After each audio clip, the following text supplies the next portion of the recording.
Gracias por acompañarnos en esta nueva clase abierta, que tenemos el gusto de recibir a Gabriel Gari.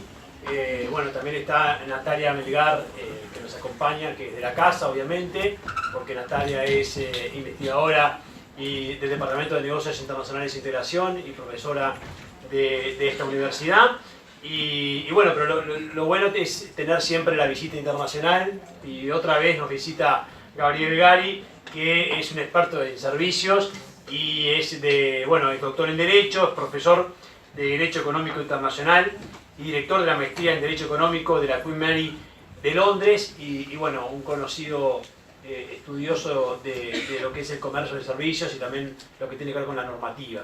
Entonces era una muy buena oportunidad para poder tratar este tema que tiene que ver con los posibles impactos de un TLC entre Uruguay y China en el sector servicios, que esta es una línea de investigación que estamos enfrentando ya hace un buen tiempo desde el departamento.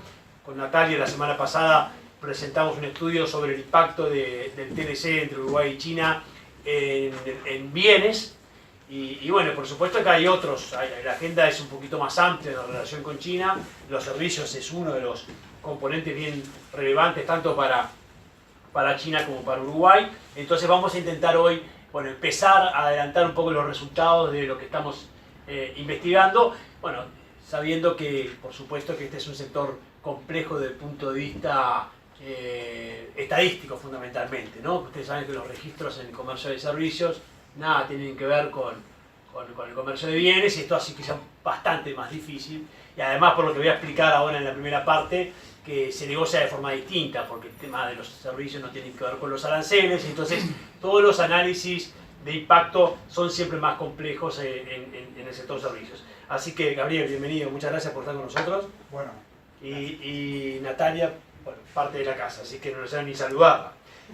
Vamos a dar inicio, vamos a exponer los tres, yo brevemente voy a introducir más en términos generales el tema, después Natalia va a empezar a dimensionar lo que es los servicios a nivel internacional, más desde el punto de vista cuantitativo, tanto China como Uruguay, pero también lo que está pasando en el mundo con este sector, que es bien interesante, y va a cerrar Gabriel con un análisis más de lo que son los tratados de libre comercio vinculados con China. Así que, sin más, vamos a ir dando inicio un poco a lo que es el contexto que queremos decirles, por qué estamos estudiando esto, ¿no? En primer lugar, la relación de Uruguay con China tiene que ver con la estrategia de inserción internacional del país. Está claro que han habido muy pocos avances en la estrategia de inserción de Uruguay en los últimos años.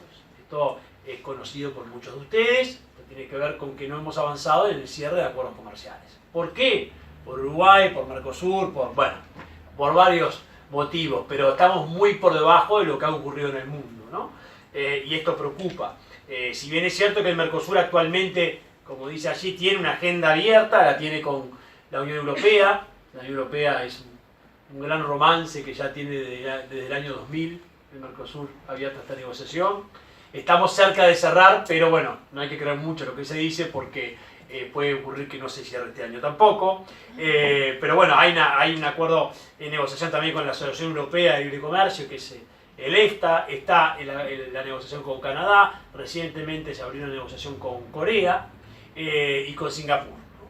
Esto está en curso y todos se están negociando servicios, ¿no? Se va a negociar servicios porque estamos en muchos de estos recién iniciando. Por supuesto que el acuerdo con la Unión Europea sí tiene servicios, ¿no? La negociación con la Unión Europea. Pero son negociaciones. En los hechos no hemos cerrado ningún acuerdo comercial de trascendencia en los últimos años. Y lo que ha ocurrido es que los servicios sí han adquirido importancia a nivel internacional en términos de los tratados de libre comercio. Cada vez más se negocian servicios a nivel internacional. ¿Qué es un tratado de libre comercio? Ustedes ya saben esto, no es necesario detenernos mucho, pero sí dejar en claro que no se trata solo de bienes. Hace mucho tiempo que el comercio internacional ya no es bienes solo. Hace mucho tiempo que el comercio internacional no se trata solo de aranceles, digamos, es mucho más que eso, ¿no? De hecho, si uno piensa las negociaciones que probablemente se tengan nuevamente, que ahora están un poco congeladas, entre la Unión Europea y Estados Unidos, lo que negocian allí no son aranceles, porque ya están en cero, digamos, ¿no? La gran parte de los aranceles. ¿Qué negocian? Normas técnicas. Otro tema. normas laborales, normas medioambientales, todo lo que está por ahí atrás, ¿no? Y servicios es uno de los agregados que se le ha dado al comercio internacional de forma bien interesante en los últimos años, y es donde ahí tenemos que poner el foco, ¿no? Obviamente hay una explosión, este gráfico bien conocido por muchos, es un gráfico que actualiza la OMC en cuanto a la explosión de tratados bilaterales de comercio, y bueno, lo que vemos ahí es que de la década del 90, pero especialmente en la primera década del siglo, ¿qué ha ocurrido? Estos acuerdos han explotado. Quiere decir que los miembros de la OMC han cerrado más de uno cada uno, ¿no? Bueno, y acá donde nos ponemos más en términos de comparación y decimos, bueno, no estamos tan bien, ¿no? Porque el mundo se está moviendo a una velocidad distinta a la que nos movemos nosotros. Por eso insistimos en la necesidad de que Uruguay se acerque a China bilateralmente, porque no estamos muy convencidos de que se pueda hacer a través del Mercosur, porque tenemos las dudas realmente de si Brasil y esta Argentina, además, porque hay que reconocer que las debilidades políticas y económicas de la región también impactan, y Brasil y esta Argentina no tienen en la agenda cerrar un TLC con China. Se podrán imaginar que la agenda de Macri hoy es otra y la agenda de Temer hoy es otra, ¿no? Entonces la situación que atraviesan los principales socios del Mercosur es bien delicada, ¿no? Pero bueno, es importante eso, tener claro lo que ha pasado en el mundo en los últimos años. Bueno, y otro tema interesante también que está allí tiene que ver con las estadísticas de los acuerdos que refieren al comercio de servicios. Inicialmente se negociaba bienes, pero progresivamente los acuerdos se fueron incorporando disciplinas de servicios, entonces lo que observamos es que ya la relación es mayor los que tienen bienes y servicios que los que tienen solo bienes. Esto quiere decir que hay entonces una importancia demostrada desde el punto de vista normativo de por qué los servicios ocupan un lugar. Está claro que, entre otras cosas, es porque los servicios se explotaron en el comercio por diferentes temas relacionados, por ejemplo, con la tecnología. Entonces ahora los servicios sí son necesarios regularlos. Antes no, ¿no? En la década del 70 no era tan importante como lo es ahora. Pero vale la pena comentarlo. Allí, bueno, obviamente los servicios a nivel internacional y algunos conceptos vinculados con por qué hay una explosión de los servicios. Por supuesto que la tecnología tiene que ver con esto. Si hablamos de los servicios de telecomunicaciones, o hablamos del software, bueno, por supuesto que lo que estamos hablando es de tecnología. Y sin los avances tecnológicos de las últimas décadas, no hubiera sido posible una explosión del comercio de servicios, en informática, en telecomunicaciones, pero también en transportes y en viajes. Piensen que hoy es mucho más fácil viajar que lo que era hace 20, 25 años. Quizás ahí la discusión está en que se demora prácticamente lo mismo en llegar a Londres hoy que lo que se demoraba hace 20 años, pero esa discusión tiene que ver con otro tipo de tecnología y con temas de viabilidades económicas, ¿no? Pero la diferencia entre llegar a Londres hace 20 años y ahora, Gabriel, más o menos lo mismo. Algo que cuestionarse. Hay una relación también vinculada a la producción y el empleo. Por supuesto que cuanto mayor nivel de desarrollo, y esto por supuesto que hay muchísima literatura y no nos vamos a agobiar hoy con esto, cuanto mayor nivel de desarrollo, mayor participación de los servicios en términos de Producto Bruto Interno de los países. Por supuesto que los países de la OCDE tienen un nivel más alto promedio de servicios de la importancia de los servicios en su PIB que lo que tienen los países en desarrollo. Esto es así, y se calcula más o menos que el 70% de la producción y del empleo mundiales representan los servicios, y en algunos casos supera el 85%. Y después está también el desarrollo en cuanto a los servicios y la visión de lo que son en definitiva una forma de producir limpia, respetuosa con el medio ambiente, y además no tan intensivos en capital. No es lo mismo trabajar en software que tener una planta de armado de automóviles en términos de capital. No es lo mismo. Y esto cambia muchísimo las oportunidades para los países en desarrollo. Los países en desarrollo tienen mayores niveles de competitividad en servicios que en bienes. Y tiene que ver con esto. Y esto tiene que ver con las oportunidades de las pymes. Tiene que ver con el comercio electrónico. Tiene que ver con los temas que nos van que nos deberían obsesionar en el futuro del comercio internacional. Sigo. Ahí hay, por supuesto, una relación directa a lo que es los servicios y el desarrollo económico. Aquí lo primero que me gustaría decir es, ya no podemos separar entre bienes y servicios, ¿no? Baldwin decía hace poco la servicificación de los bienes. Una palabra medio rara. ¿Esto qué es? Esto es el auto de Google. ¿El auto de Google qué es? ¿Un bien o un servicio? A la gente que le importa. Lo material del auto de Google, no le importa que el auto lo lleve a trabajar y mientras uno se quedó acá trabajando, le vaya a comprar flores para su novia o le vaya a traer, la ropa del lavadero. Bueno, para eso todo tiene que estar tecnificado, entonces todavía el auto de Google no se puede mover con esa facilidad, pero de cierta forma es un servicio eso. Y cada vez más la compra de un auto también tiene que ver con su servicio postventa, y cada vez más los electrodomésticos son servicios, y esto, entonces, esto del bien y el de servicio es algo que tiende a desaparecer, entonces por eso esa menciona a la servicificación de los bienes. Estamos pasando ya, y por eso la preocupación de Audi, la preocupación de Mercedes, porque digo, estamos yendo hacia una comoditización de los bienes, que tiene que ver también con los servicios. Los bienes, hoy obviamente Mercedes y Audi no es un commodity, ¿no? Un commodity más clásico para entenderlo es la soja, ¿no? Porque la soja puede ser la diferencia en que sea transgénica y no transgénica, pero si es transgénica, ¿cuál es la diferencia en que sea de Brasil o de Argentina? Pero ¿cuál es la diferencia entre un Audi y un Mercedes? Existe la diferencia.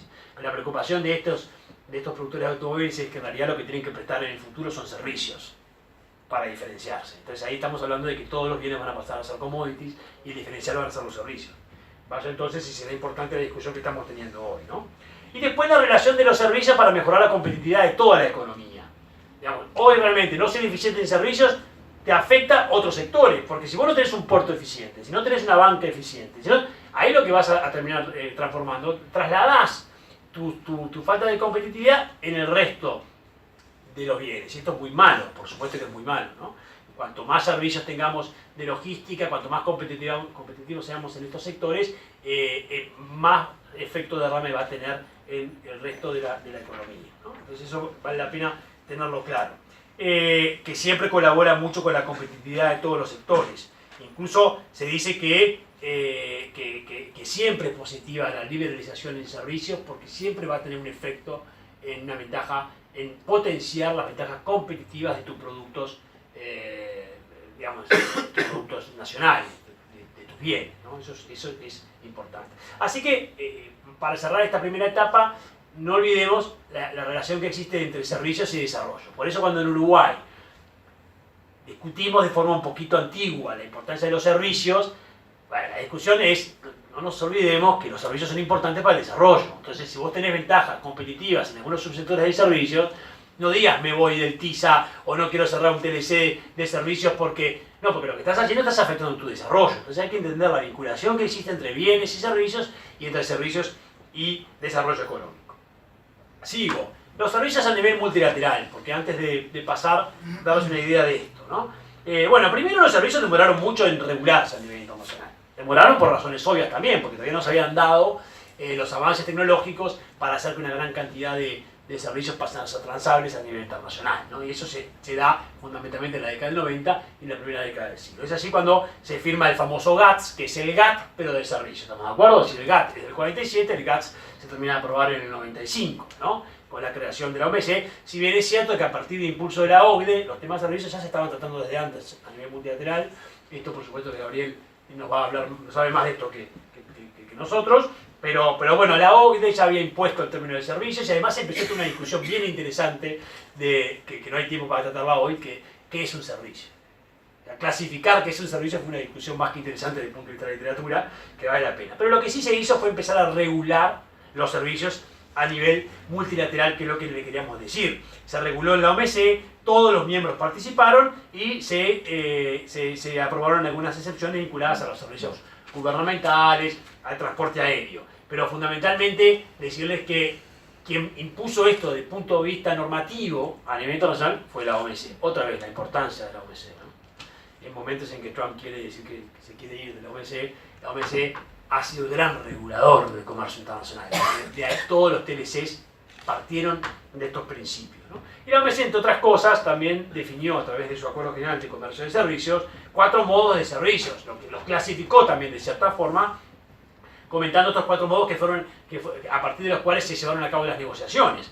El comercio transfronterizo, conocido como modo 1, el consumo en el extranjero, otro tipo de servicio, la presencia comercial, vaya si es importante este modo que tiene que ver con las inversiones, y la presencia de personas físicas a la hora de prestar un servicio. Esto tiene que ver con regular sectores y cómo se prestan los servicios, ¿no? Fundamentalmente. Y después, desde el punto de vista de la negociación, En lo que ha marcado la OMC, estoy yendo muy rápido porque de vuelta no es el foco de lo que queremos presentarles hoy, esto es más bien introductorio, se negocia a partir de obligaciones generales, que tiene que ver con respetar los principios generales planteados en el GATT, de no discriminación, etcétera, de trato nacional, ¿no? Pero también a partir de compromisos específicos por cada uno de los sectores, ¿no? Y acá algunos, bueno, ahí están los principios que todos ustedes ya deberían conocer, o gran parte de ustedes, principios generales de lo que es la OMC, trato de la nación más favorecida, transparencia, el acceso a los mercados, el trato nacional, esto está contemplado también en el GATS, naturalmente, y después se divide entre compromisos específicos y compromisos y obligaciones generales. Los compromisos específicos pueden ser limitar el número de proveedores, limitar alguna forma de prestar un servicio. Por ejemplo, si uno analiza alguno de los TLCs de Chile en cuanto a los servicios de radiofonía, bueno, piden que el gerente de la radio sea chileno, ¿no? Ese tipo de exigencias tienen que ver también con los servicios, ¿no? Cada miembro de la OMC elaboró una lista de compromisos específicos y esa fue la forma de ir negociando en el GATT, ¿no? Después sí se avanzó, bueno, se avanzó a partir del GATT y a partir del 95, se avanzó en algunos sectores, después empezó la ronda Doha, donde se dio un nuevo impulso más con la lógica de apoyar a los países en desarrollo, pero la ronda Doha, como ustedes saben, que es la ronda que está vigente de la OMC, está un poco estancada, por decir algo. A partir de así surgió también la posibilidad del TISA, que es un acuerdo digamos, plurilateral de varios países, no de todos los de la OMC, sino de varios países, pero así estaban los principales de servicios, que ahora también está un poco estancado. También tiene esto que ver con bueno, la política que ha seguido Estados Unidos en lo que tiene que ver con las negociaciones internacionales en general, ¿no? Me gustaría después ir un poco a Uruguay. No, y esto también es relevante, ¿cómo se negocia un acuerdo de servicios, ¿no? Porque, a ver, hay que saber diferenciar lo que es... acá no hay aranceles, ¿no? Esto tiene que ver con regular. ¿Esto está regulado o no está regulado? Si está regulado, se puede prestar un servicio y en determinadas condiciones. No es que hay un arancel impuesto a los servicios, ¿no? Entonces, algunos ejemplos. Restricciones cuantitativas, se pueden imponer cuotas, contenido local, prohibiciones, se puede prohibir, por ejemplo, la prestación de determinado servicio en un país. Se pueden instrumentar algunos instrumentos en base a precios, hay licencias, regímenes especiales, acceso discriminatorio a redes de distribución, esto por ejemplo tiene que ver con la energía, etc. Hay diferentes formas entonces de regular los servicios, ¿no? Y es totalmente distinto a lo que ocurre en bienes. En el caso de Uruguay, comentarles ya para cerrar, Uruguay tiene poco avance en servicios, sí tiene algunas propuestas en Doha, ha planteado en Doha, pero claro, tiene poco avance en servicios de vuelta, porque tiene poco avance en todo lo que tiene que ver con los aspectos comerciales, porque tiene poco avance en Mercosur. Si vos negociás a través de Mercosur y la agenda de Mercosur es muy mala, por supuesto que los avances son malos. Entonces, si bien hay un protocolo de Montevideo de servicios que está vigente y que tuvo sus rondas, la incorporación de esas obligaciones fue muy baja. Entonces no hay un avance sustancial en el comercio de servicios en el Mercosur.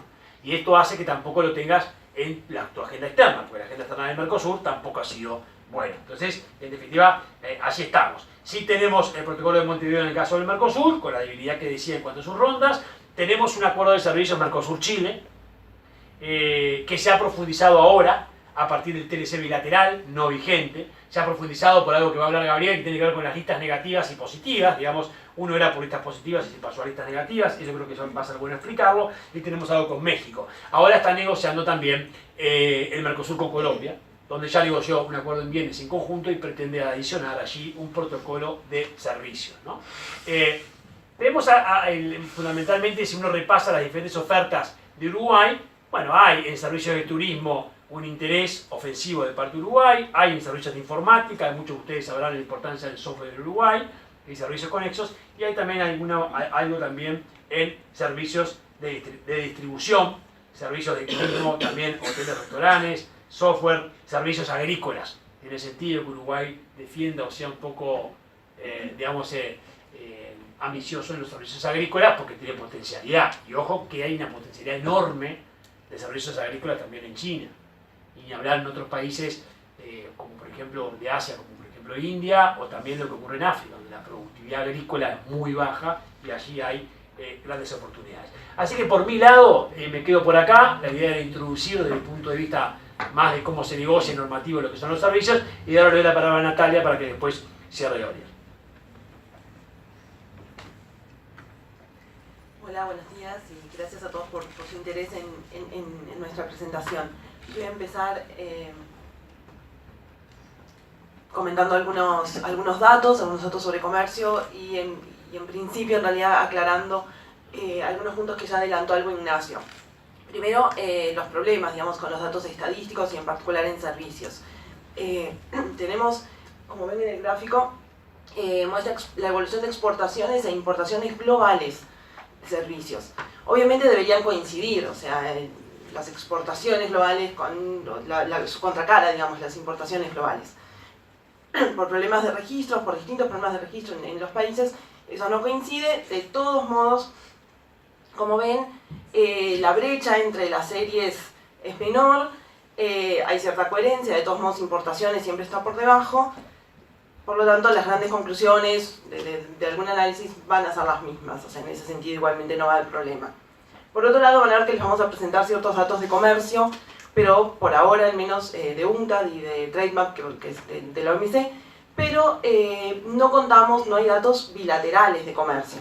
O sea, podemos saber lo que distintos países exportan e importan, pero no de quién, digamos, quién está del otro lado de esa transacción. ¿Sí? Dicho eso, bueno, comencemos con esta parte de la presentación. Aquí, como ven, vale destacar la alta tasa de crecimiento, cómo ha explotado, si se quiere, el comercio de servicios, desde un nivel alrededor de cerca de 4.000 en 2008, si bien hay una caída, tiene que ver con la crisis, si capaz que alguno recuerda, la crisis global de 2008, efecto Lehman y demás, pero luego un crecimiento importante y altas tasas. ¿Qué tasas están atrás de esa evolución? Acá lo que presentamos es, en primer lugar, las tasas punta a punta, si se quiere, comparando 2008 con 2017, y los promedios anuales. Si se fijan, son tasas muy, muy altas, ya sea que miremos exportaciones o importaciones. O en general, podemos decir que el comercio de servicios ha crecido entre 35 y 38% en este periodo, lo que significa un promedio anual entre 3 y 4%. Eso es muy, muy alto, tasas muy importantes. Si comparamos con bienes, ¿qué ocurrió con bienes? Con el comercio de bienes en este periodo, bueno, un poco lo mismo que decíamos, si bien en bienes los registros y los datos, hay más datos, también pasa que no coincide exactamente exportaciones con importaciones, pero bueno, más allá de eso, lo mismo, han crecido entre 9 y 10% en el periodo, lo que implica un promedio de un 1%, o sea, tasas muy por debajo. Sí, esto tiene que ver en parte con lo que decía Ignacio, o sea, la parte de bienes también implica cierto movimiento, digamos, o cierta actividad en servicios. ¿Quiénes están atrás, en concreto, de esta evolución? Aquí tenemos ciertos datos por continente. Si se fijan primero, en cuanto a las exportaciones, el crecimiento de las exportaciones globales, se han duplicado en los últimos 12 años, aquí el periodo 2005-2017. Se han duplicado, es una tasa muy alta, han crecido 101, un poco más incluso, %. Y en concreto, Asia es el principal, el que ha tenido mayor dinamismo en este periodo, el que está por encima, el único continente, si se quiere, por encima de ese promedio.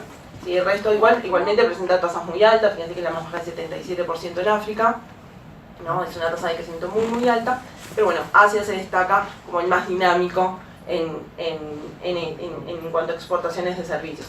En particular, si vemos las participaciones, pasó del 22 al 29%, también es un crecimiento muy, muy alto. Si miran el otro gráfico, o sea, Europa es el continente con mayor participación, pero que muestra cierta caída, mientras que ese terreno lo va ganando Asia. ¿Sí? Ahí tenemos los otros continentes, América, Oceanía, África, relativamente estables en cuanto a su participación.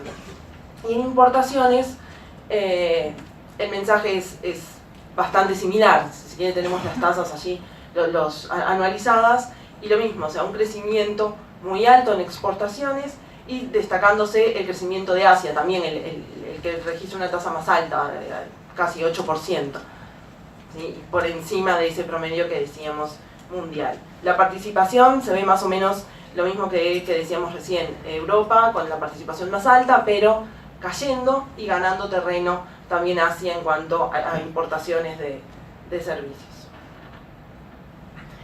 Servicios podemos tener distintas categorías, podemos ir un poco más, con los datos un poco más desagregados y ver qué está pasando, por ejemplo, con transporte, con viajes, servicios financieros, etc. Aquí no me interesa tanto que se detengan en cuál es cuál, en cuáles son las categorías, eso lo vamos a ver ahora. La idea aquí era ver que todas han crecido, todas estas categorías han crecido. Lo normalizamos por una cuestión de escala para que se viera en forma más fácil. Si todas valen 100 al principio del periodo, en 2007, todas están por encima de 100 en 2017. Algunas un poco más, un poco menos, pero todas ¿sí? muestran ciertas tasas de crecimiento que están presentes allí. Como ven, las tasas van, lo que ha crecido menos, si bien es una de las categorías más tradicionales, si uno piensa en servicios, transporte, pero ha sido la menos dinámica en este periodo, tan solo 4%. Y en el otro extremo, si quieren, las categorías que están al principio de la tabla, muy dinámicas. Fíjense, las tasas son muy altas, tanto para mantenimiento y reparación, telecomunicaciones, informática, si quieren, está todo lo que es software está allí, o sea, por eso también la tasa tan alta, que es muy dinámico en los últimos años. Propiedad intelectual lo mismo, viajes, si se quiere, que también es una categoría bastante tradicional en cuanto a servicios, está ahí también en la segunda mitad de la tabla, también con una tasa de crecimiento más baja. O sea, son categorías, si se quiere, las no tradicionales, las que más han crecido en este periodo. ¿Quiénes son los principales jugadores, si se quiere, en servicios? Acá lo tenemos tanto por el lado de exportaciones como importaciones, o sea, los principales países importadores y exportadores de servicios. La primera tabla muestra en cuanto a exportaciones, y si se fijan, es exactamente los mismos países en exactamente el mismo orden.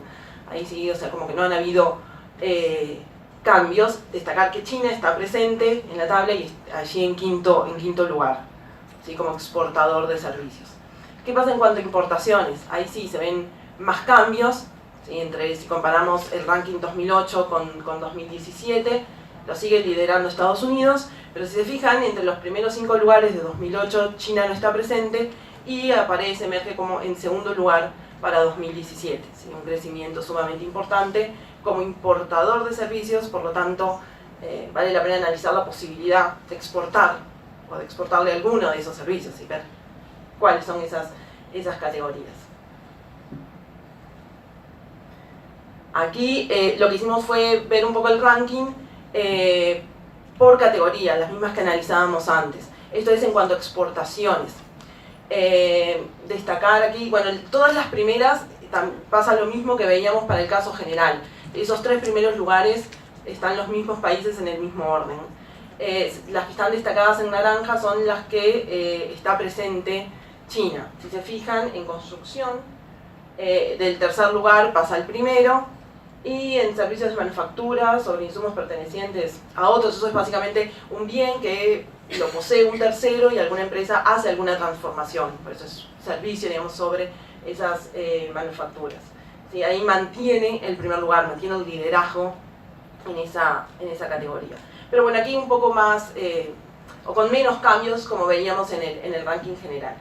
En cuanto a importadores, aquí sí, bastante más dinámico y encontramos bastantes más cambios. O sea, si bien servicios financieros y otros servicios empresariales hay menos cambios, si se fijan, en todos los que están en naranja está presente China, y en particular en la mayoría, ahora vemos más en detalle, no estaba en 2008 y aparece como un gran importador en 2017. ¿Sí? La excepción tal vez es servicios de seguros y pensiones, que tenía el segundo lugar y para 2017 no está presente en esos primeros lugares. Pero destacar que, bueno, en telecomunicaciones, informática e información sí, en transporte también, o sea, no estaba en el ranking y aparece para 2017, igual que otros servicios, construcción, viajes en particular, y bueno, de nuevo, servicios de manufactura que sí mantiene el primer lugar. En cuanto al desempeño de China, y en particular, bueno, oportunidades para Uruguay, también desempeño de Uruguay. Aquí tenemos el dato de dónde estaba tanto China como Uruguay en el ranking de países, China como importador, Uruguay como exportador de cada una de estas categorías y el crecimiento en el periodo. Si se fijan, en general las tasas son positivas, hay tasas de crecimiento muy altas, además. Hay alguna excepción, como seguros y pensiones para China que cae en el ranking. Uruguay cae en transporte, hay una caída en el monto, digamos, y hay una caída en el ranking, pero en general, ¿sí? hay tasas positivas. China está creciendo mucho como importador y Uruguay también ha logrado crecer como exportador. Entonces aquí es donde podemos ver que puede haber alguna oportunidad, ¿sí? para Uruguay de concretar mayores negocios, en particular servicios, con China. En concreto, o sea, Uruguay está ganando especialización, está ganando cierta especialización en muchas categorías, en muchos puntos donde China es un gran importador y está creciendo como importador.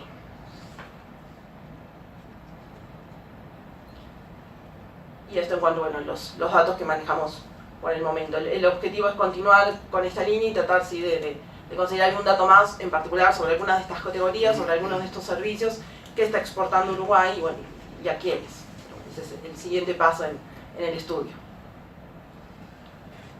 Bueno, buenos días Natalia, buenos días Ignacio, queridos amigos y amigas. Un gusto estar nuevamente aquí. Como decía, el año pasado también una cosa que me da mucha alegría ver es en el paisaje del salón alumnos tomando mate, que es algo que yo no veo regularmente y que me hace sentirme en casa, así que está muy bueno eso. Bueno, yo lo que voy a hacer después de esta brillante introducción de la importancia del servicio, de la importancia de los servicios para el desarrollo y algunos números en cuanto al dinamismo del comercio de servicios, es presentar un poquito, focalizarnos ahora en China y ver cuáles son los tratados de libre comercio que ha negociado China, cuáles de ellos tienen servicios y explayarnos un poquito en cuáles son las disciplinas que incluyen esos acuerdos, mirar un poquito después las medidas vigentes del régimen jurídico vigente en China y ofrecer algunas reflexiones finales. Así que para empezar, ¿cuántos son los tratados de libre comercio vigentes de China? Es lo que muestra este cuadro. En realidad son 15 tratados que tienen vigentes, faltan 2 que son con las administraciones especiales de Hong Kong y Macao, pero esos, por la particularidad geográfica, tienen una estructura jurídica totalmente diferente y los dejé de lado. Estos son más lo que podría ser un tratado de libre comercio estándar que tienen. Y bueno, y como ven ahí, China se ha volcado a la negociación de tratado de libre comercio recientemente. Es una cosa relativamente reciente y muy activa, porque no solo ha concretado tratados en los últimos 5 o 6 años, sino que muchos de ellos además los está renegociando y, como veremos en la próxima slide, tiene una agenda de negociación muy interesante. Principalmente sus socios comerciales en estos acuerdos están en el continente asiático, pero hay algunos países de Latinoamérica como Chile, como Costa Rica, como Perú, que tienen acuerdos vigentes, y hay candidatos como Panamá, y hay un estudio de factibilidad con Colombia que se están arrimando. O sea que hay una variedad geográfica también, aunque la concentración principal es, ya digo, en Asia. Y ahí los que tienen estrellitas son que se están negociando su actualización o que se está estudiando la factibilidad para negociar su actualización. Aquí un poco vemos la agenda comercial, los que están vigentes, los que están en negociación y en estudio de factibilidad para empezar a negociar. Bueno, en cuanto a los que están en negociación, el acuerdo, la Asociación Económica Integral Regional, RCEP para la sigla en inglés, es el acuerdo más grande que incluye a todos los países de la ASEAN, Australia, Nueva Zelanda, Japón, Corea. Sería un acuerdo muy importante. Hay que destacar que China ya tiene acuerdos con los países de la ASEAN, con Australia, con Nueva Zelanda y con Corea. El tema de Japón, que también lo está negociando junto con Corea, es un poco más complicado en este contexto, porque Japón, ustedes saben que hay, a partir de las iniciativas de Trump en contra de sus preocupaciones, vamos a decir así, con la conducta de China en el comercio internacional, en el sentido de sus empresas estatales que participan en el comercio y que tienen diferentes tipos de beneficios y ventajas, dice, bueno, no están actuando de acuerdo a las reglas de juego del comercio internacional. No es que esté en contra del comercio, estoy en contra de la falta de observar las normas que deberían observarse para participar en el comercio. Y en esto está la Unión Europea y Japón del lado de Estados Unidos. O sea que la posibilidad de acercarse con Japón en el corto plazo no la veo mucho. Pero bueno, está en la agenda y está India también en el primer acuerdo. O sea que estarían grandes actores internacionales de acuerdo a los números que presentó Natalia. Claramente Estados Unidos no está en la agenda y con la Unión Europea se está negociando un acuerdo de inversiones, pero un poco en el freezer todo esto por esta situación de la falta de observar las reglas de competencia leal que debería según estos tres países China. Pero una agenda activa y reciente en materia de servicios. Ahora, ¿qué tipo de cobertura tienen los acuerdos de libre comercio de China? Ignacio, cuando presentaba al principio lo que era un acuerdo de libre comercio, está clarísimo que hoy en día va mucho más allá de los aranceles. Incluye normas no arancelarias y toda otra medida que directa o indirectamente pueda afectar el comercio de bienes o de servicios e incluso capítulos de inversiones. Y esa agenda en los últimos tiempos ha avanzado muchísimo, se le va agregando capítulos a los tratados de libre comercio que no necesariamente están presentes en los acuerdos de China. O sea que el contenido del paquete que ofrece China en sus acuerdos de libre comercio está un poco rezagado de lo que podría ser el TPP o el CPTPP o los acuerdos de la Unión Europea y Japón, por decir alguno más reciente.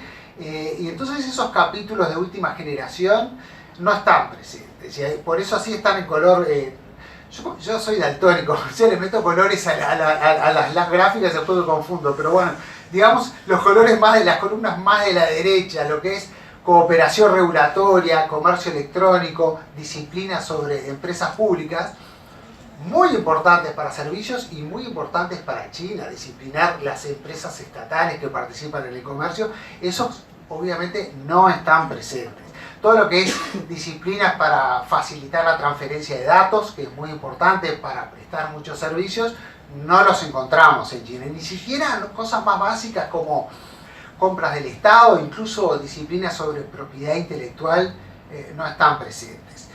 Así que eso es una cosa, bueno, medio ambiente, comercio y medio ambiente, comercio y normas laborales, tampoco hay algún capítulo ahí en Corea y en el último tratado con Georgia que tiene un capítulo medioambiental, pero es muy livianito y no es eso de que bueno hay una obligación de ratificar todos los compromisos del medio ambiente y además están excluidos del sistema de resolución de disputas, o sea, son normas flexibles, digamos. Así que ese es un poco el panorama en cuanto al contenido de los tratados de libre comercio. Vamos ahora a mirar un poquito más los capítulos el capítulo de servicios. A modo de introducción, ya lo decía Ignacio, lo que encontramos en un tratado de libre comercio con respecto a servicios son obligaciones con respecto a los estados partes de lo que pueden hacer y lo que deben hacer o lo que no deben hacer con respecto a medidas gubernamentales que afectan el comercio de servicios, ¿verdad? ¿Qué es lo que se puede hacer, no se debe hacer? O obligaciones positivas, ¿qué es lo que se debería hacer para facilitar el comercio de servicios? Y hay dos grandes capítulos en estos acuerdos. Por un lado, están las disciplinas generales que no se pueden negociar, ya están no se pueden condicionar su aplicación. Lo único que podría afectar es en qué sectores se aplica, pero eso, transparencia, disciplina sobre reglamentación nacional, subvenciones, disciplina sobre monopolios y proveedores exclusivos, eso se aplica, no son negociables. Lo que sí es negociable son los compromisos específicos en acceso a mercado y trato nacional, que los vamos a ver en un segundo. Para entender eso hay que pensar cuáles son las barreras al comercio de servicios, porque esta es la respuesta jurídica a las barreras. Las barreras son las más obvias, son las restricciones cuantitativas y las medidas discriminatorias. O sea, no se puede más de 5 bancos que puedan trabajar en plaza, o le voy a imponer un impuesto al IVA, al seguro que vende un banco extranjero del 25%, y si usted compra el seguro en un banco nacional, el IVA es el 12%, una medida discriminatoria.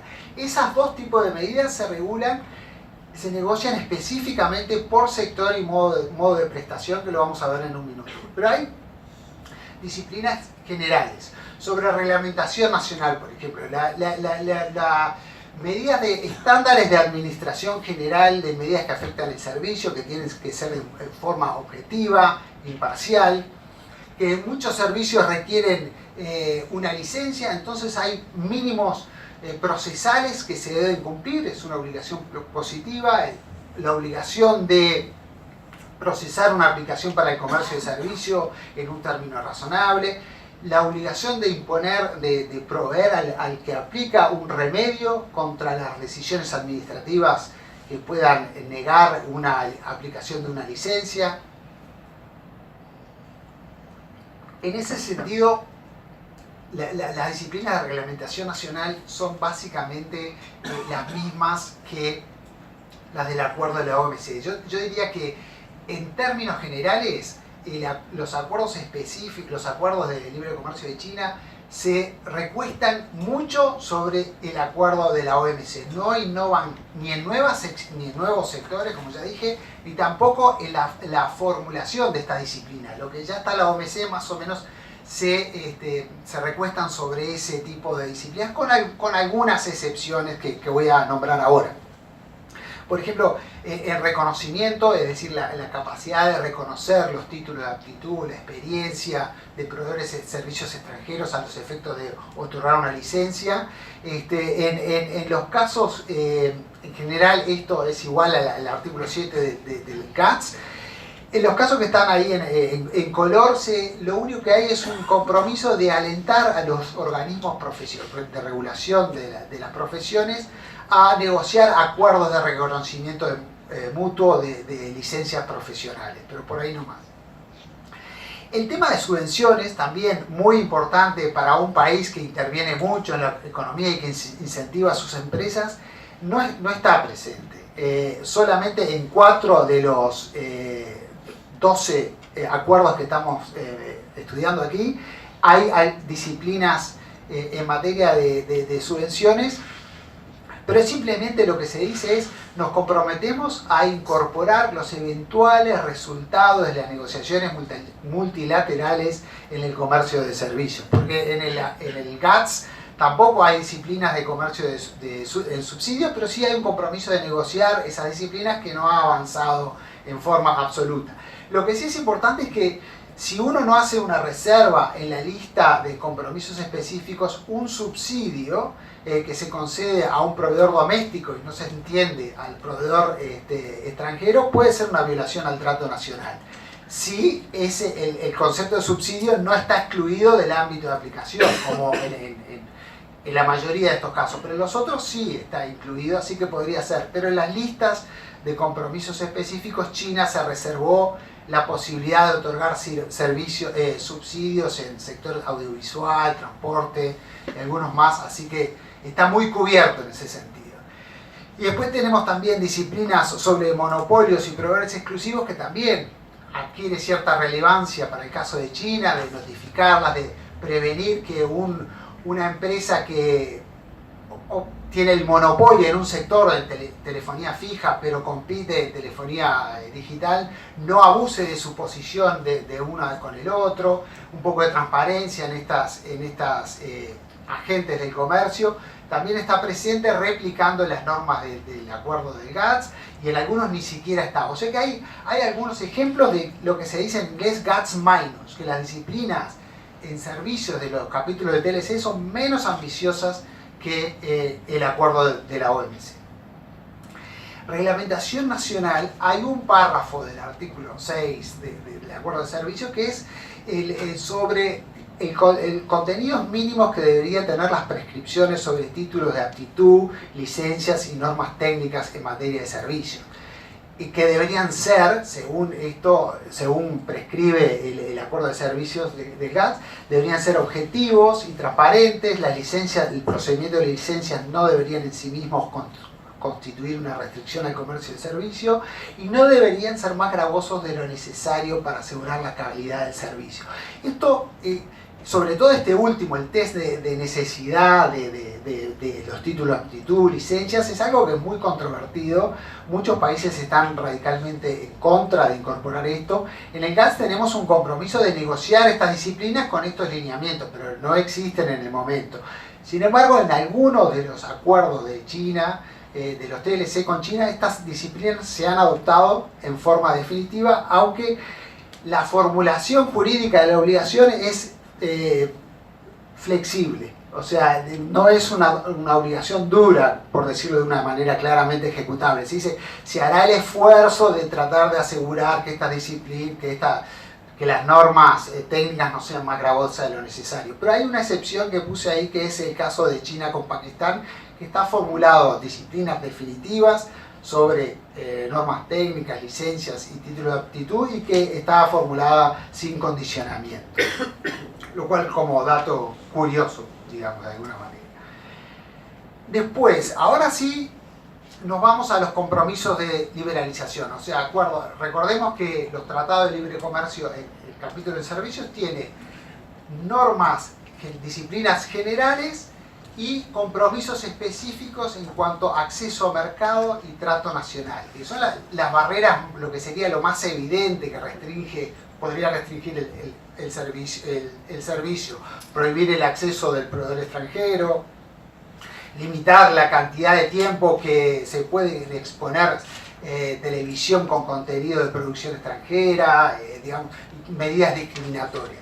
Este tipo de medidas se tratan de eliminar o reducir mediante compromisos específicos en sectores y en modos de prestación. Ignacio hablaba de 4 modos de prestación de los servicios, y en cada uno de ellos se puede decir si se asume un compromiso o no. Aquí lo que, de repente, una cosa que hay que aclarar antes que nada, tú me avisas, Ignacio, si me estoy yendo el tiempo, pero avísate. Porque esto fue una discusión que yo a la distancia vi un poco hiperbólica en cuanto a la importancia de la diferencia entre listas positivas y listas negativas. En el caso de China, en todos los casos usa listas positivas, ¿verdad? O sea, China dice en qué sector y dentro del sector en qué modalidad de prestación yo quiero asumir un compromiso de acceso a mercado y de trato nacional, e incluso puedo en la lista incluir limitaciones, términos y condiciones de mi servicio. Eso es la lista positiva. Y la lista negativa es decir, yo me asumo esta disciplina de acceso a mercado de trato nacional en todos los servicios, en todas las modalidades de prestación, menos en aquellas medidas existentes que voy a listar en un anexo y aquellos sectores que quiero dejar de lado en otro anexo. Por diferentes motivos, digo, obviamente es más transparente la lista negativa, pero el efecto de liberalización, dependiendo de cómo se redacten las listas, podría ser similar. Pero el caso es que listas positivas para China, en el caso de China-Australia, Australia tiene listas negativas, pero China mantiene las listas positivas. En todos los casos cubre los 4 modos de prestación. Y el acceso a mercado y el trato nacional, la formulación jurídica de ese compromiso es una réplica del GATS, o del acuerdo de libre comercio de la OMC. La única diferencia puse ahí en el caso de China con Chile, porque Chile siempre fue tuvo mucha atención para regular su autonomía, para imponer control al flujo de capitales. Es una medida que Chile ha tenido y siempre la quiso proteger, y entonces hay una nota a pie de página en el artículo 16 del GATS que dice que cuando uno asume un compromiso de acceso a mercado en un servicio que requiere el movimiento de capitales, típicamente un servicio financiero, no todos los servicios financieros, pero la gran mayoría, en ese caso la parte se compromete a no restringir el movimiento de capitales transfronterizo que sea necesario para prestar ese servicio. Eso Chile lo pidió para excluirlo y no está esa nota a pie de página en el TLC con Chile. Son pequeñas flexibilidades que se dan de esta tendencia general de los acuerdos chinos que en gran medida replican los términos de la OMC. El trato de la nación más favorecida, que es la otra columna, en general existe solo en estos 5 acuerdos, pero con un anexo de excepciones bastante amplio, o sea que es limitado el efecto de no discriminar con respecto a futuras preferencias que las partes le puedan dar a terceros países en otros acuerdos. Interesante es que todos tienen cláusulas de revisión, es decir, al cabo de 3 años vamos a revisar cómo está esto, a continuar negociando. Son acuerdos que tienen cierta vitalidad y que no se anotaron, se registraron y quedaron indefinidos en el tiempo. Y después la posibilidad de negar ventajas a prestadores de servicios que pertenecen a empresas de terceros países y que no tienen una operación comercial significativa en el territorio de los Estados partes.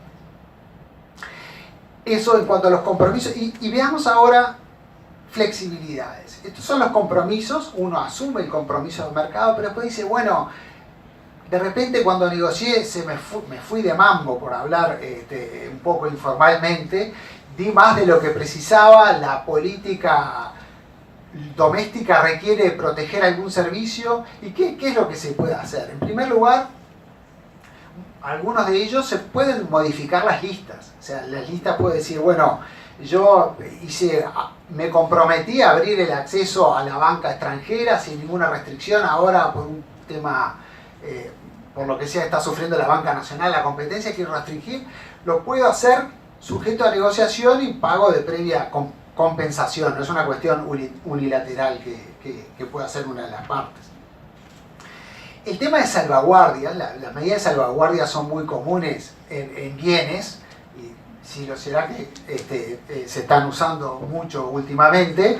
En materia de servicios hay un compromiso en el GATS para negociar disciplinas en materia de salvaguardia, pero no está claro, y eso en gran parte se debe a la dificultad, la falta de información estadística para poder decir con precisión cuándo hay un incremento significativo de las exportaciones y cuál es el impacto en los proveedores de servicios locales. Entonces esto no ha avanzado mucho, pero sí hay unos países que sí han presionado muchísimo para avanzar en esto, que son los países de la ASEAN. Entonces eso se refleja en los acuerdos con Singapur y con la ASEAN, que sí tienen medidas de salvaguardia, aunque un poco elementales, pero están ahí y es una posibilidad para poner un freno de mano en el caso de una importación significativa y repentina de servicios.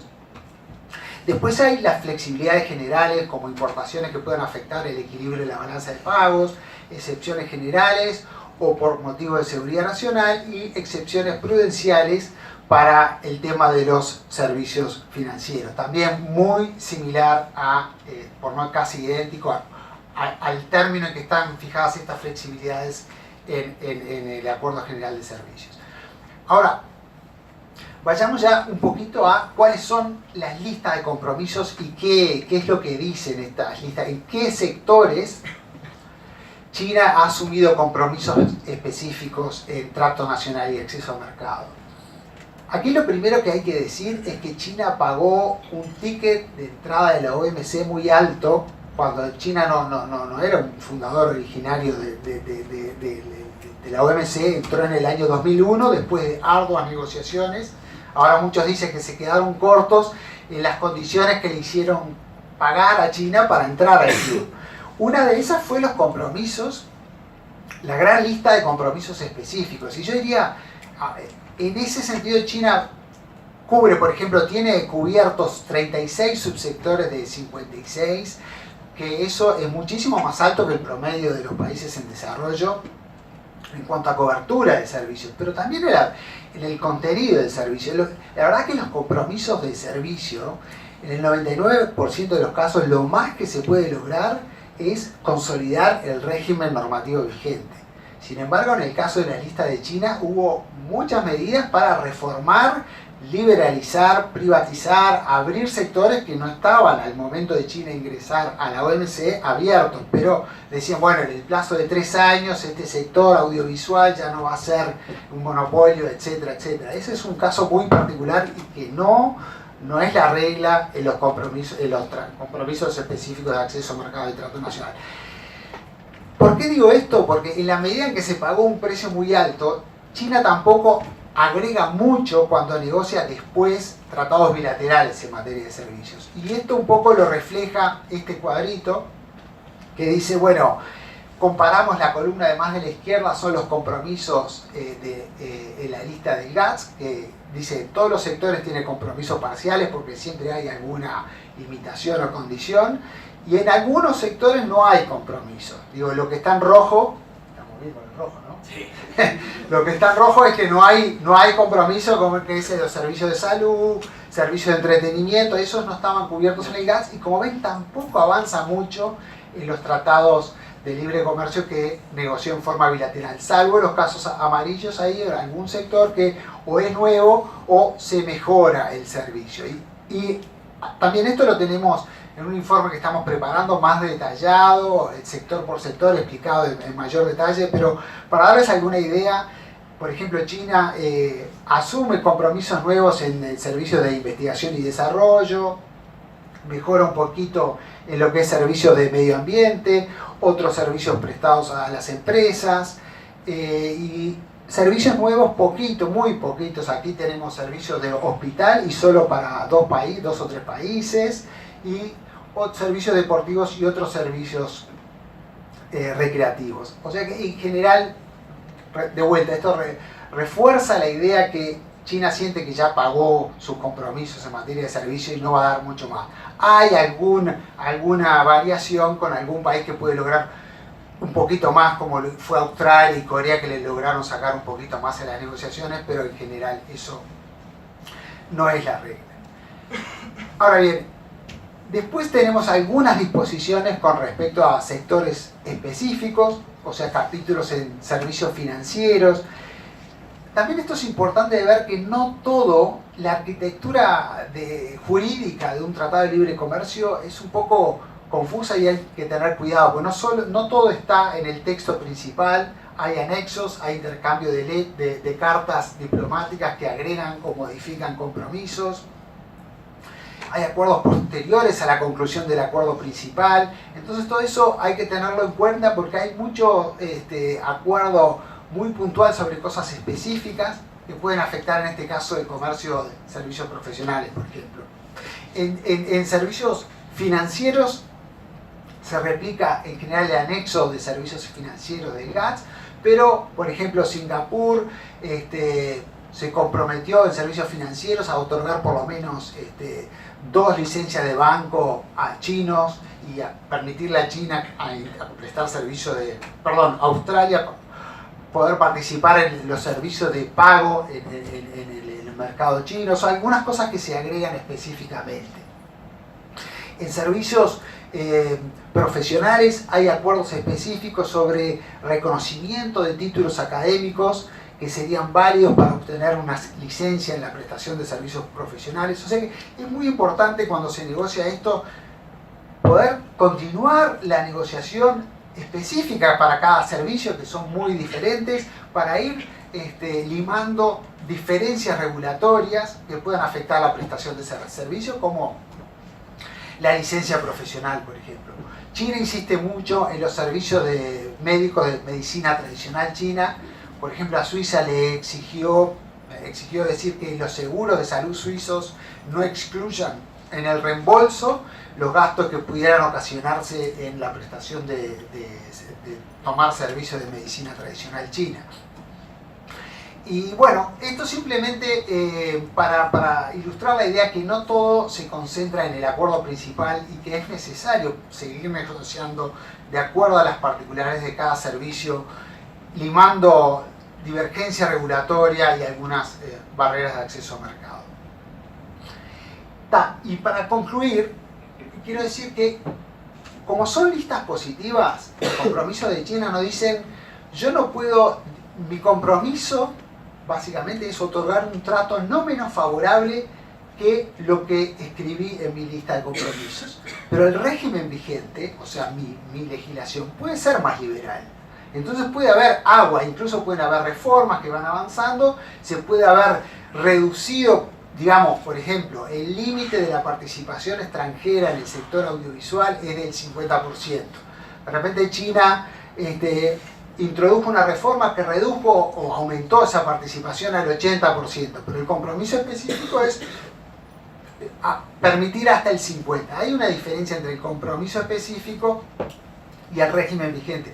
Por eso es muy importante conocer cuál es la normativa vigente. China tiene en materia de modo 3 de inversión un catálogo de inversiones que están permitidas, prohibidas o que se permiten mediante modalidad de joint venture o algún acondicionamiento con una sociedad, con un socio local, que hay que ver, y eso está en constante transformación. Entonces, por eso conocer la normativa vigente en el momento de negociar para ver qué poder pedir, que pueda ser de interés del sector exportador uruguayo es importante. Y yo lo que quería era simplemente nombrar dos, de vuelta, esto es un trabajo de inteligencia, de revisar la normativa, que es muy complejo, y hay dos bases de datos, una de la organización del Banco Mundial, que están tratando de recopilar cuál es la normativa vigente y cuantificarla, es decir, del 0 al 100, siendo 0 lo más, un sector completamente abierto, 100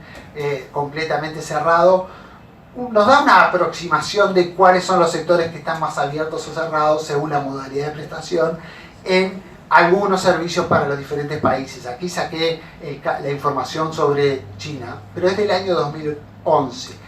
La que es la mejor base de datos y la más actualizada es la de la OCDE, que cubre 40 países y 20 servicios, y también tienen una modalidad, una metodología muy compleja, que no es del caso analizar ahora, pero da una idea de acuerdo a 5 medidas domésticas, que son la restricción a la entrada extranjera, la restricción al movimiento de personas físicas, medidas discriminatorias, barreras a las competencias y la regulación de la transparencia, que también la codifican y la cuantifican y arman un índice del 0 a 1 y dicen en qué sector y qué tan abierto está el país en comparación al promedio y al país más abierto, y cuál es la relevancia de cada tipo de medida. Por ejemplo, los servicios de radiodifusión, la restricción a la entrada extranjera es muy alta.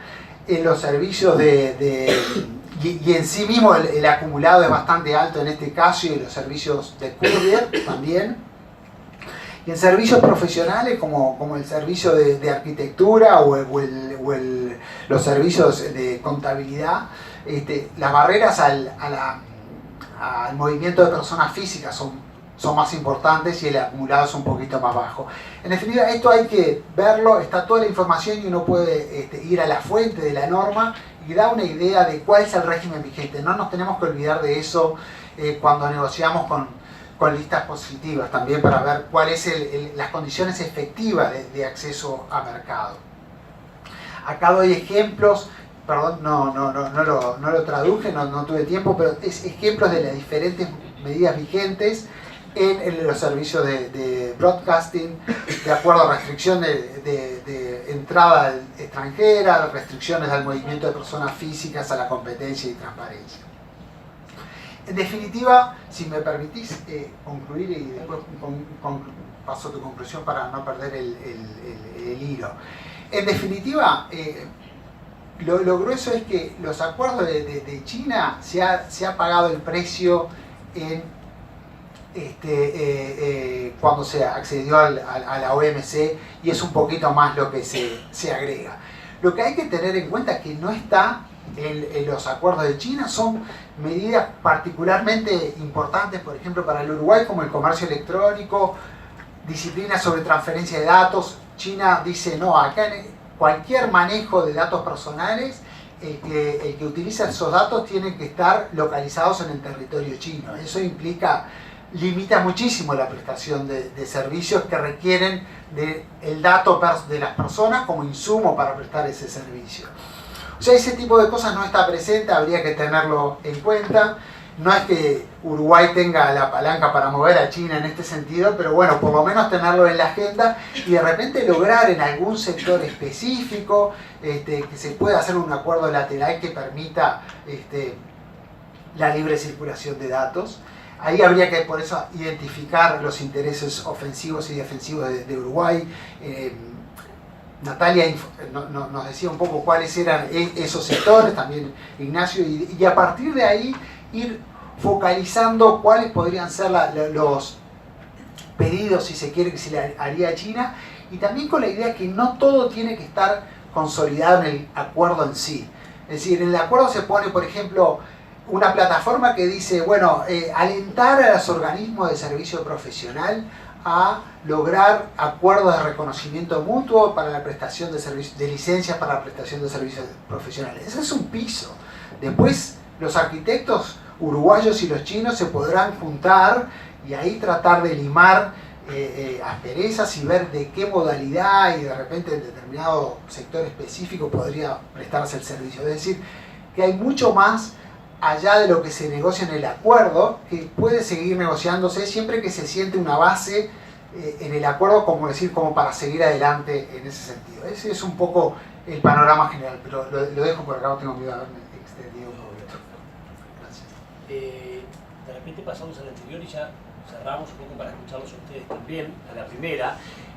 No, lo que está claro vinculado al cierre que hacía Gabriel, fundamentalmente al análisis del TLC con China, pero más en términos generales, está claro que hay un desarrollo normativo creciente en términos de comercio de servicios, porque cuantitativamente queda demostrado la importancia que el sector tiene a nivel internacional, ¿no? Y además esto que decíamos de vuelta, ¿no? Volver un poco a Richard Baldwin con lo que decía de esta dificultad de separar los bienes de los servicios, que va a estar cada vez más presente, ¿no? Lo que ha crecido también en términos de comercio internacional los servicios, la relación que existe con el desarrollo económico, eso nos parece bien importante para el caso de Uruguay. Uruguay y China se han especializado, obviamente, lo que presentaba Natalia, si uno analiza las diferentes subcategorías de servicios, vemos cierta especialización, más allá de que todavía China es un gran importador de servicios en relación a lo que exporta, es mucho más importador que exportador, y todavía no tiene niveles de competitividad muy elevados en muchos sectores, que dice que va a demandar todavía muchos sectores de servicios. Y Uruguay ha generado cierta especialización en algunos sectores de servicios, que son los que mencionábamos, que ha sido más, digamos, agresivos sus ofertas, ¿no? en sus peticiones. Entonces, está claro que hay una potencialidad. Ahora, esto no quiere decir que la discusión cuando hablamos de servicios esté estrictamente relacionada a un TLC. Es cierto, y esto lo pongo un poco arriba de la mesa por lo que ha ocurrido en la última visita del canciller Nin a China, donde una de las propuestas es negociar un protocolo de servicios, digamos, con China de forma bilateral. Acá hay dos cosas que hay que decir. Primero, uno puede negociar servicios por fuera del Mercosur. De hecho, Uruguay lo hizo con Chile, porque estrictamente la discusión de si el Mercosur puede negociar en conjunto separado estaría limitada a bienes, estaría limitada a la unión aduanera, ¿está bien?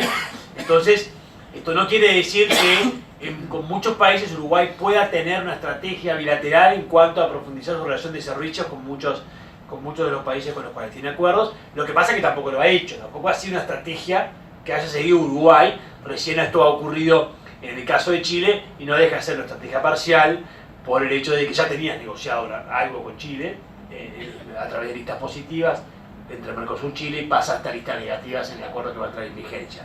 Entonces no quiere decir que estamos planteando necesariamente que avanzar en servicios, está claro lo que decía Gabriel, hay algunas oportunidades para poder digamos, profundizar la relación con China en este sector, no necesariamente tiene que ser un TLC.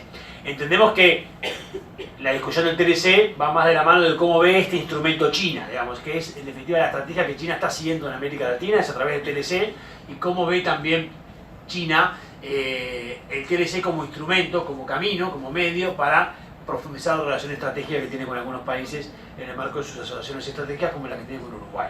Entonces esa es la discusión, ¿no?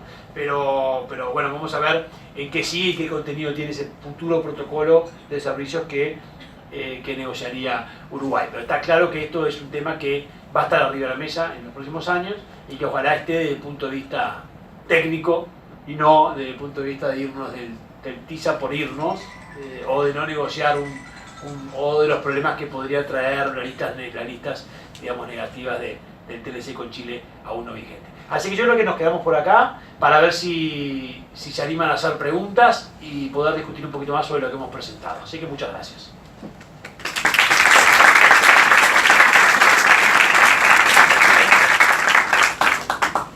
Preguntas. Tenemos 15 minutos.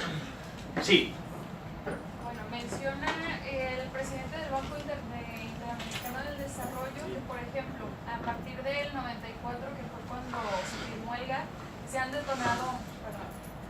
han detonado la firma de acuerdos de cooperación regional y los tratados bilaterales. Entonces, por ejemplo, en este contexto, manejándonos con China, que es la principal economía emergente de los últimos años, ¿cuál sería el blindaje de Uruguay para que, por ejemplo, no pase lo mismo que con el NAFTA, que sea la economía esta, en este caso la China, quien condiciona el crecimiento de Uruguay a ser una economía más pequeña?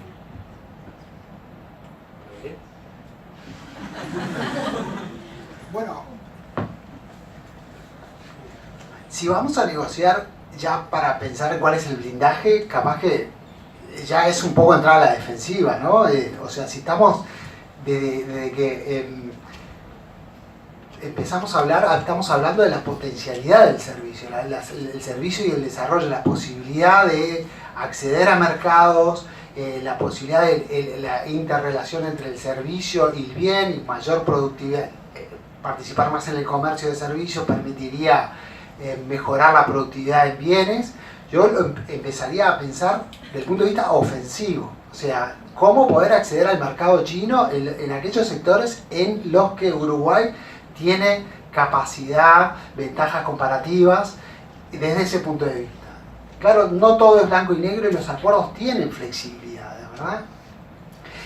Y dentro de las flexibilidades, yo digo, son hasta bastante flexibles. Lo que decía es que estos acuerdos, en el mejor de los casos, consolidan el régimen jurídico vigente. O sea, no es que nosotros, al firmar el tratado, digamos, abrimos las puertas de una manera que no existía antes de firmar el tratado. Simplemente se mantiene la condición, obviamente transformándola en un compromiso jurídico internacional que tiene sus connotaciones y su rigidez, porque eso es la esencia del tratado. Eso por un lado, enfatizar el lado positivo, ofensivo del interés del acuerdo. Y en cuanto a flexibilidad, blindaje, para usar los términos que usted mencionó, es bueno, y hacer una buena inteligencia de la normativa local. Lo que es peligroso es inadvertencias en el listado de los compromisos específicos. Es decir, haber asumido por no conocer la normativa local con exactitud, asumir un compromiso que dice, nos olvidamos de que estaba esta norma del Banco Central que decía que no se podía hacer esto y lo otro, y pues sí, liberalizamos los servicios bancarios, por decir algún ejemplo. O sea, ese sería un blindaje práctico desde el punto de vista de la negociación, tener un buen conocimiento de la normativa local y cuáles son aquellas áreas, aquellas normas que es necesario preservar. Y después,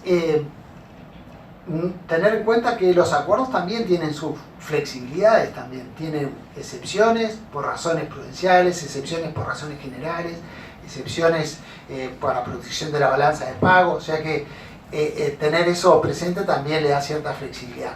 Si presionamos, nos vamos mucho por el lado de la flexibilidad, nos quedan acuerdos muy blandos que en realidad no generan ninguna certeza jurídica y no tienen, diría, ni me siento a la mesa de negociaciones. Si me siento a la mesa de negociación para pensar cómo me voy a blindar, capaz que es mejor ni empezar. Pero no descarto la importancia de tener en cuenta buen conocimiento de la normativa local y identificar cuáles son aquellas normas que es importante preservar y no por errores de registro de compromisos las liberalicemos inadvertidamente. Sí, y un punto adicional, perdón, pero porque tú decías la preocupación en cuanto a la incidencia, por ejemplo, de China en la tasa de crecimiento de Uruguay. Dos aclaraciones. En realidad, ya hoy China es nuestro principal socio comercial, entonces cierto impacto ya está presente hoy, por un lado. El interés en un DLC es porque, bueno, hay evidencia de que podemos aumentar exportaciones o generar nuevas líneas de exportación, no solo de lo ya exportado, tanto bienes como cierta evidencia en cuanto al potencial, digamos, de servicios. Lo que yo te agregaría, si se quiere, por esa preocupación en cuanto a la incidencia en la tasa de crecimiento de Uruguay, sería también continuar una línea de diversificar y ampliar la agenda de negociación y tratar de concretar otros TLC y otros acuerdos con otros países, de modo que eso se potencie, digamos, y que la línea no sea una sola, digamos. Pero en cuanto a esa preocupación, digamos, ya hoy es nuestro principal socio comercial, ya hoy tiene peso de incidencia. Sí, por último me gustaría también, habría que discutir un poquito más eso del impacto negativo del NAFTA. Porque ahora todos ganaron en el NAFTA, a esto hay mucha discusión vinculada a esto en el último tiempo por razones obvias vinculadas con la renegociación, pero México también ganó mucho con el NAFTA y también ganó mucho Canadá, o sea, no necesariamente ahí hay, esto es una discusión que en México está muy centrada, pero que creo que también ha logrado aspectos positivos en NAFTA en México vinculados a su estructura productiva que le están dando también algunos diferenciales interesantes. Es un tema aparte, diría, pero tendría cierto recaudo decir que el NAFTA necesariamente fue negativo para uno o para otro. ¿Más preguntas? ¿O dudas o comentarios?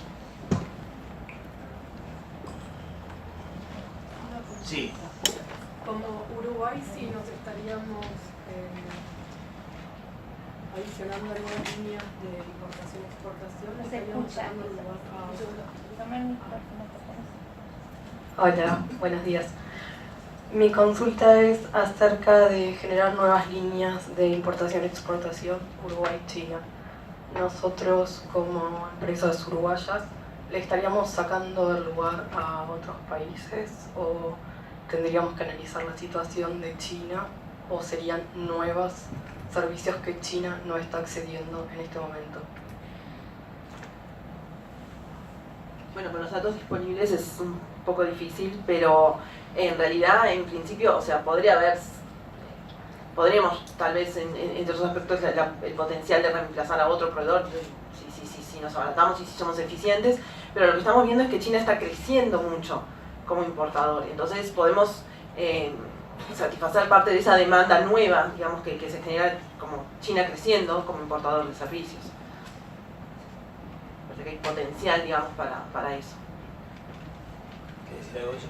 No.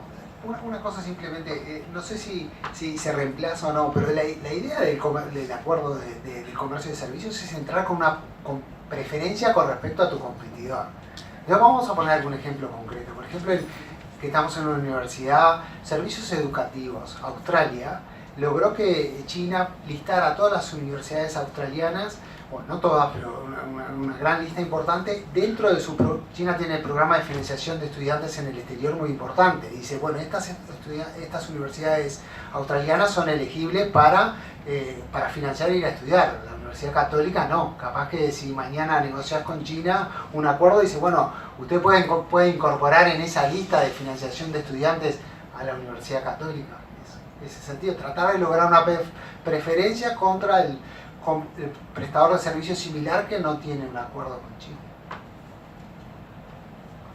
Seguimos, tenemos 5 minutos más. ¿Quién se anima? Yo tengo una pregunta para Gabriel, en realidad. Si esto tiene, bueno, parece ser que el RCEP no va a terminar de hacer que China profundice sus compromisos en servicios, por lo que se está viendo, ¿no? Y es evidente también que no podía cumplir los estándares del TPP, China, evidentemente, ¿no? Y que es parte de la explicación del TPP inicial también, ¿no? Ponerle una vara muy alta a China en el tema datos, por ejemplo, etc., ¿no? Pero bueno, pero si uno piensa en el desarrollo que está teniendo China en cuanto a su apuesta a transformarse en un gran jugador tecnológico, científico, donde allí separar los bienes y los servicios es bien difícil, lo va a hacer cada vez más, y que hay conciencia de lo que va a hacer China a nivel internacional en los próximos 20, 25 años, ¿no? En cuanto a una gran potencia tecnológica. De hecho, creo que esa es la discusión de fondo que está teniendo con Trump, digamos. O sea, más que la guerra arancelaria, es una guerra por el liderazgo tecnológico internacional. La pregunta es si en servicios esto se va a ver reflejado o no, o si todavía vamos a esperar, vamos a demorar ver en los TLC que firme China una ambición mayor en sus disposiciones vinculadas con servicios.